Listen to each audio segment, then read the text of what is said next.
L'histoire de l'apparition du tapis turkmène, la chose sacrée du peuple qui a créé ce chef-d'œuvre, est entourée d'un grand secret. Comment au cours des siècles a-t-on réussi à garder les mêmes motifs, les mêmes instruments de travail? Comment pouvait-on transmettre de génération en génération le savoir du créateur, sans subir l'influence de la fabrication des tapis des peuples voisins? Ce n'est qu'une centaine d'années après que l'Asie centrale connaîtra Tamerlan, et que 200 ans plus tard, Colomb découvrira l'Amérique. Mais déjà, au XIIIe siècle, le célèbre voyageur vénitien Marco Polo, visitant les pays d'Asie centrale, écrivait « Ici, on fabrique les tapis les plus fins et les plus beaux du monde. » Le tapis turkmène le plus ancien était trouvé à Kourgan, non loin du lac Céleste, dans les montagnes Altaï. D'après l'avis des scientifiques, ce tapis a été tissé au 5e siècle avant notre ère. Au musée de l'Ermitage, à Saint-Pétersbourg, est exposé un tapis turkmène vieux de 2400 ans. Il y a aussi des tableaux des grands peintres de la Renaissance, avec des représentations de tapis. Madone Lipomeli, de 1850, et l'Alliance de Marie, de Nicolas Vannocrocé, 1830. Dans la Rome antique, les tapis turkmènes étaient considérés comme des objets de luxe et de richesse. On ne sait pas exactement comment ces tapis se sont retrouvés si loin du pays où ils étaient fabriqués. Une des versions, c'est qu'ils étaient offerts aux hôtes en témoignage de paix et d'amitié. Pendant plusieurs années, les tapis turkmènes recevaient la dénomination trompeuse de tapis de Boukhara. Cela s'explique par le fait que les marchandises de tous les pays d'Asie, avant le XXe siècle, passaient par Boukhara, d'où ils étaient exportés vers les autres pays. Maintenant, ayant vu au musée nos tapis, certains visiteurs avouent avec surprise qu'ils avaient tort de penser que ces tapis venaient de Boukhara. Chaque tapissière tisse plus de 3000 nœuds sur 1 mètre carré. Le tapis augmente de 3 cm chaque jour, et le vieux proverbe a raison de dire « tisser le tapis, c'est pareil que creuser un puits à l'aide d'une aiguille ». Au final, l'œuvre d'art est d'une telle beauté que l'œuvre ne semble pas faite par l'homme, mais par la nature.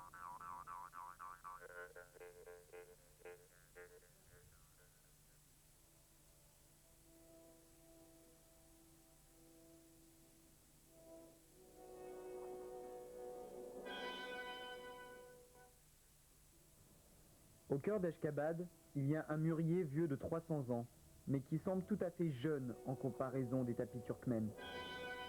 Le tapis se souvient de ce que les gens ne se souviennent plus. Il a gardé en lui le secret et la profondeur de l'éternité, l'histoire de la famille. Il protège la maison du malheur et du mauvais œil.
Le tapis survit à ceux qui l'ont tissé.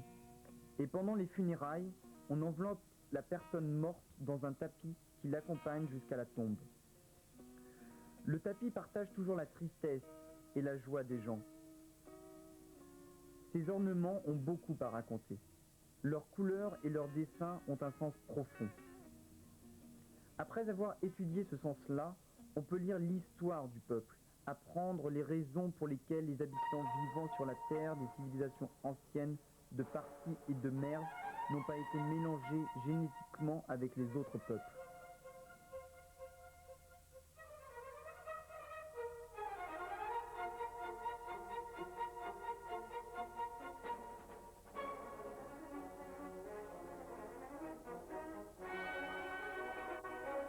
Les gueules sont un objet d'étude pour plusieurs générations. D'après eux, on peut concevoir la vision du monde de nos ancêtres. Dans les ornements des tapis, on chiffre les plans, la présentation de l'univers et l'apparition de la vie sur Terre.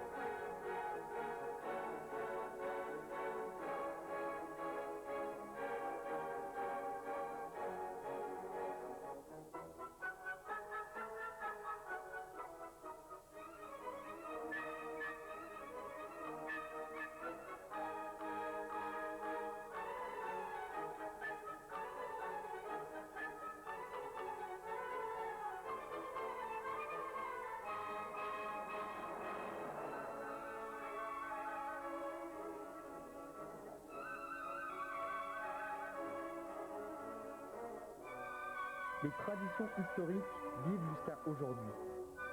Nulle fête ne se passe sans tapis, symbole de prospérité et de bonheur. Selon une ancienne coutume, la fiancée quitte son foyer parental sur le tapis et en marchant sur un nouveau tapis, elle entre dans une nouvelle vie.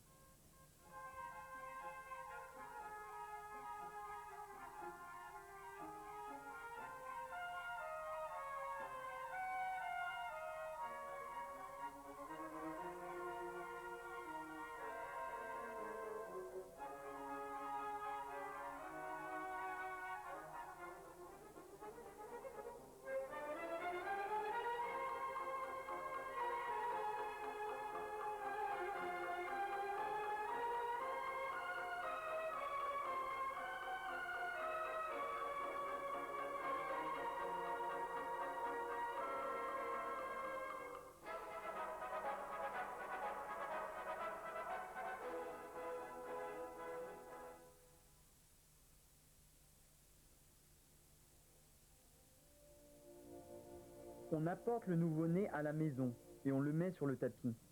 Avec le lait de la mère, il absorbe la beauté magique du tapis. La couleur rouge du tapis protège l'enfant contre le mauvais œil.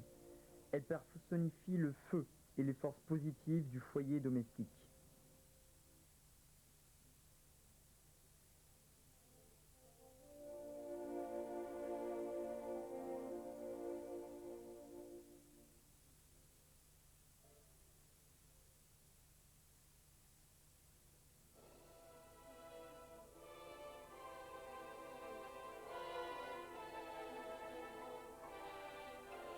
Il arrivera un jour, quand dans un des plus bels endroits de la ville d'Amour, Ashkabad, sera dressé un monument grandiose à la gloire du tapis. Chacun y viendra alors pour saluer l'art des femmes tapissières. Un peuple qui ne se réfère pas au passé n'a pas d'avenir.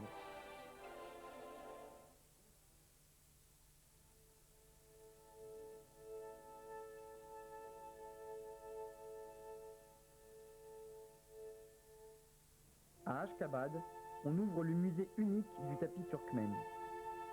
Les objets du musée font partie du patrimoine mondial et sont considérés comme la 8e merveille du monde.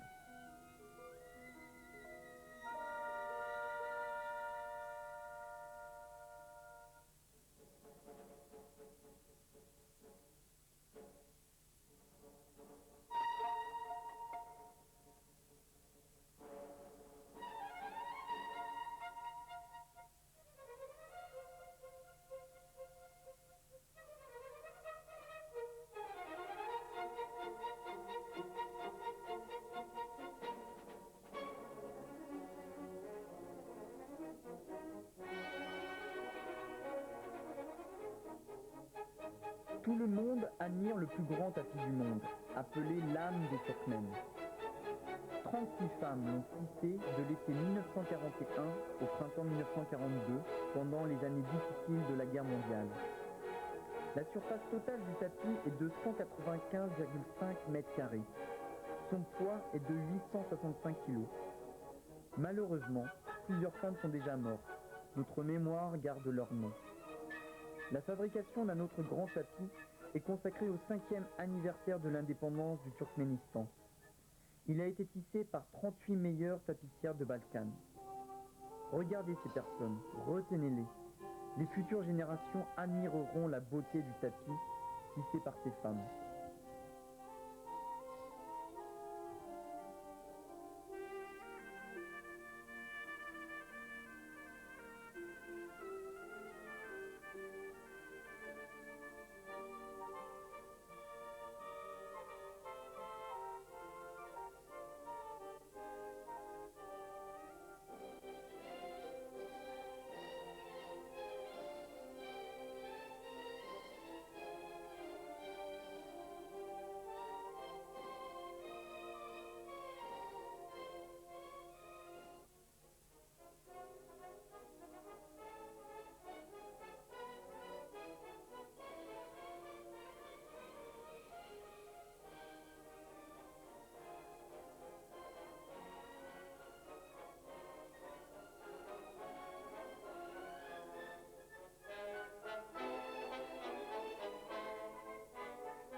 Le premier président, Sapar Murat Niyazov, a décrété le dernier dimanche de mai comme la fête nationale du tapis.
Ce n'est pas par hasard que les 5 gueules sont présents sur les drapeaux nationaux. Gueules qui sont les particules de l'âme et du destin du peuple, de l'unité de la nation turkmène.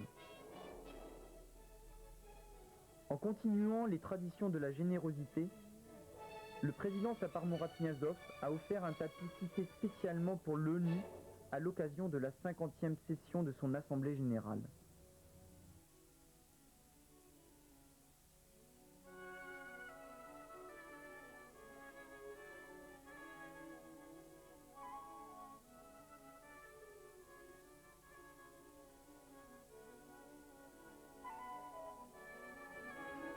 Étale ton tapis et je lirai ce que tu as sur le cœur, disent les Turkmènes.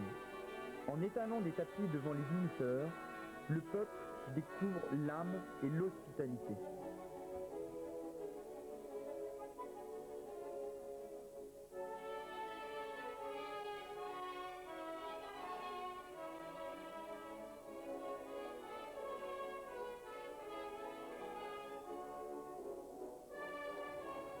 Jusqu'à présent, les motifs du tapis gardent en soi les secrets. Ces ornements font réfléchir beaucoup de gens sur ces mystères.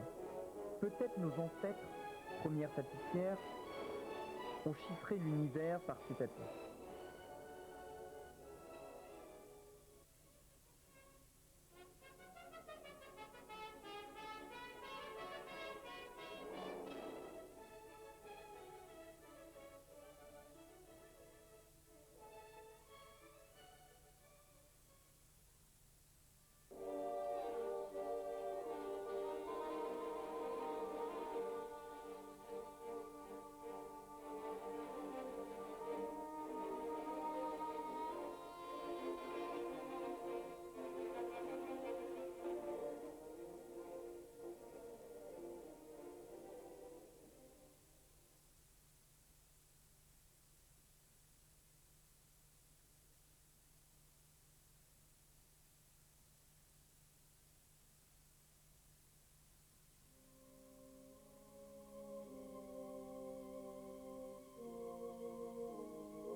Le peuple turkmène a des racines historiques profondes, un destin glorieux qui lui ont donné non seulement un héritage très riche, mais aussi une vie assez dure.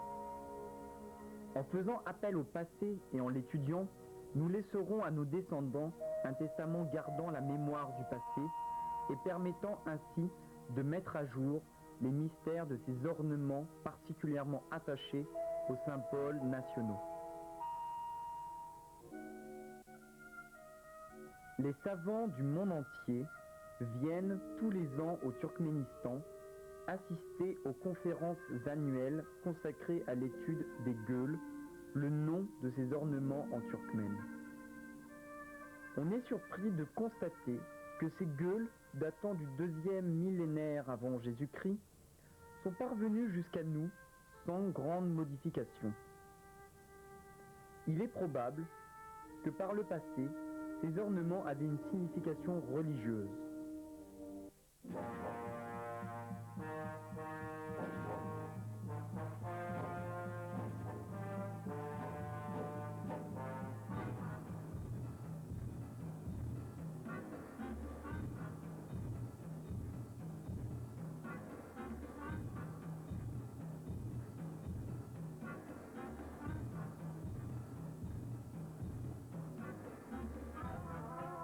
Sous l'âge de bronze, la vie devient très difficile.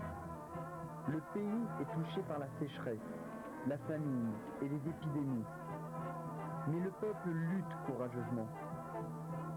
Les gens font appel à Dieu, au ciel infini, en voyant par le soleil, les étoiles, les forces naturelles qui pouvaient les aider dans les moments difficiles.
voyons bien cet appel dans le tissage des tapis.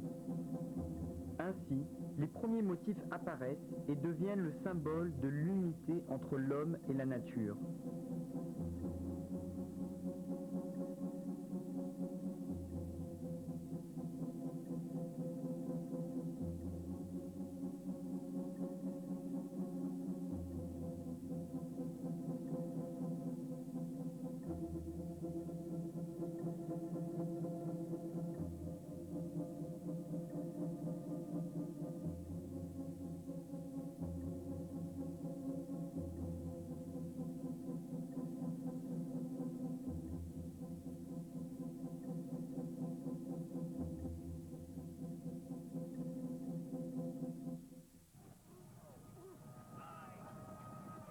Notre Terre a subi d'innombrables catastrophes et invasions guerrières. L'arrivée d'Alexandre le Grand au IVe siècle avant Jésus-Christ, l'invasion des Arabes au 7e siècle après Jésus-Christ, et enfin l'armée de Gengis Khan qui ont ruiné le pays. Mais malgré toutes ces agressions extérieures, l'art de la fabrication du tapis n'a pas disparu.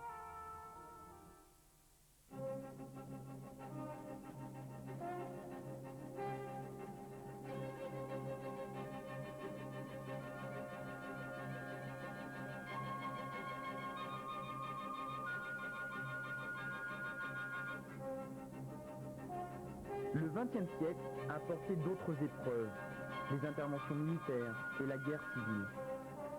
Les tapis turkmènes étaient vendus bon marché, puis ils étaient exportés à l'étranger sous le nom de tapis de Boukhara et vendus à des prix plus élevés.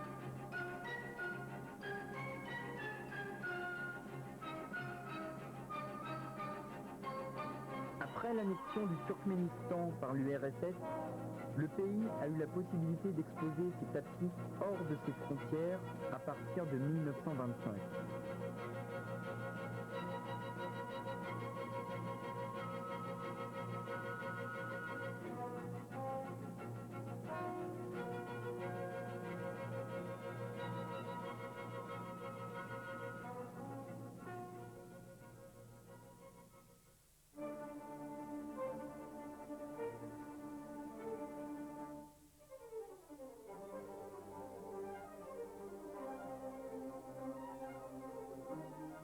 En 1937, à l'exposition universelle de Paris, les tapis turkmènes obtiennent la grande médaille d'or.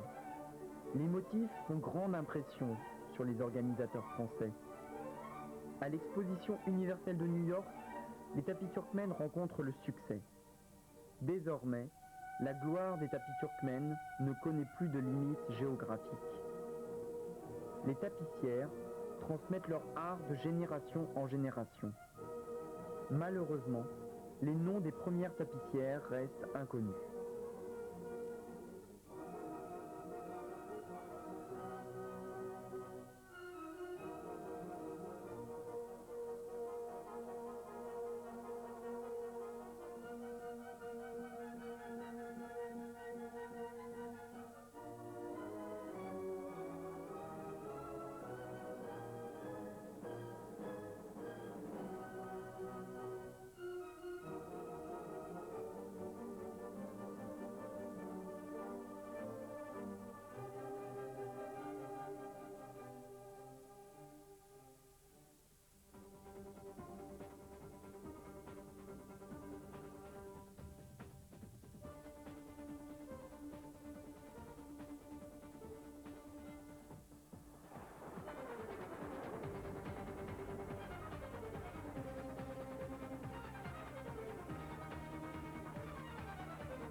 En 1991, le Turkménistan devient un État indépendant. Son premier président, Saparmurat Niyazov, élargit les voies de développement de l'art du tapis. On vend des tapis neufs partout. Aujourd'hui, le Turkménistan fabrique les plus grands et les plus beaux tapis. D'après une tradition ancestrale, nous étendons un tapis devant chaque personne estimable et nous leur offrons. Il symbolise le respect infini pour nos invités.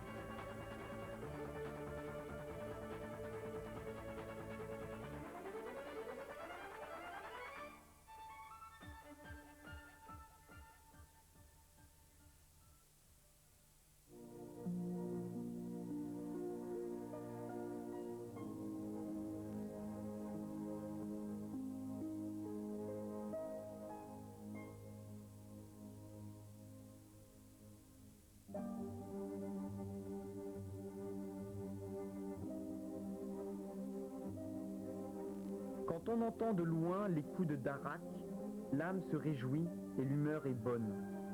De nos jours, nous savons que la fabrication des tapis recèle encore de nombreux mystères. Et même si nous ne pouvons découvrir tous les secrets de nos ancêtres, ils resteront à jamais dans notre sang, dans notre cœur et dans notre esprit. C'est pourquoi nous sommes viscéralement liés au tapis et à ses ornements.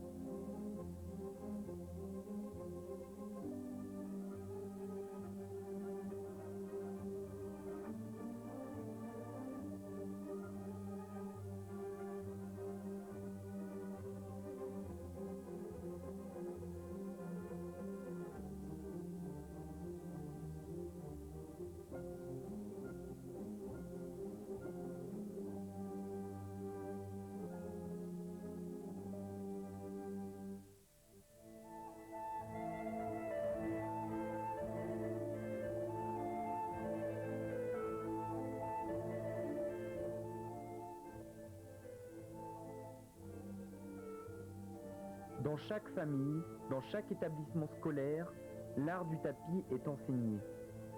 C'est une partie de l'héritage que nous transmettrons aux générations actuelles et futures. Les tapis turkmènes, comprenant cette part de sacré que sont ces motifs, resteront éternellement comme la fierté du patrimoine national.